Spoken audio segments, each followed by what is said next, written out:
Imagine a nation's capital under siege by its own government, not through invasion, but through a calculated political maneuver. This is the reality unfolding in Washington, D.C., as 3 Republican-led states prepare to send hundreds of National Guard troops to the city, fueling a federal crackdown on crime and homelessness. But here's where it gets controversial. The move has sparked fierce debate over presidential overreach, the role of the military in domestic affairs, and whether this escalation is a necessary security measure or a power grab. Let's break it down. The Trump administration, in a bold power play, has activated 800 of the District of Columbia's own National Guard members, while calling in reinforcements from West Virginia, South Carolina, and Ohio. West Virginia Governor Patrick Morrisey announced 300 to 400 troops are en route. South Carolina's Henry McMaster pledged 200, and Ohio's Mike DeWine will deploy 150 military police. These governors framed their actions as a patriotic duty to restore pride and beauty to the nation's capital. Yet critics argue the move lacks transparency. Why, they ask, are additional troops needed when violent crime in D.C. is actually lower than during Trump's first term?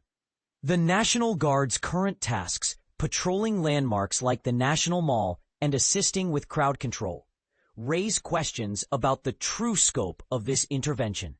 The backlash is immediate and visceral. On Saturday, protesters gathered at DuPont Circle, marching toward the White House with signs reading, "No fascist takeover of D.C. and no military occupation."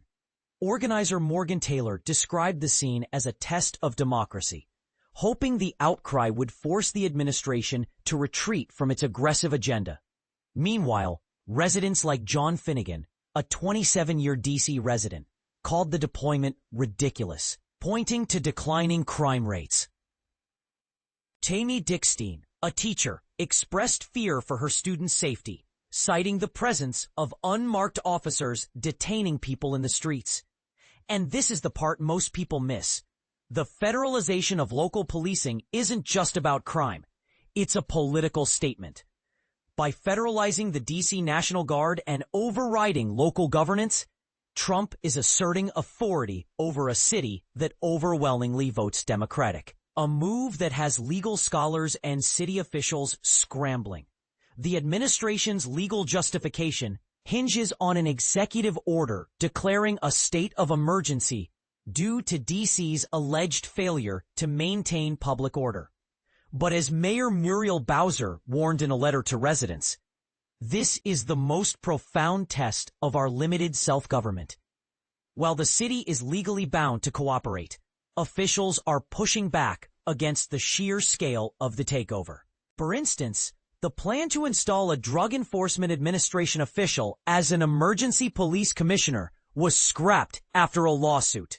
Yet the administration continues to pressure local law enforcement to prioritize federal immigration enforcement over city laws. So where does this leave Washington? The city's leaders are walking a tightrope, balancing compliance with resistance. Bowser's message is clear. Unity is the only path forward. "We will show the nation what it means to fight for democracy," she wrote, even as her authority is sidelined. But the question lingers. Is this a necessary step for security or a dangerous precedent for presidential power? We want to hear your thoughts. Do you see this as a legitimate crisis response or a reckless overreach? Share your perspective in the comments below.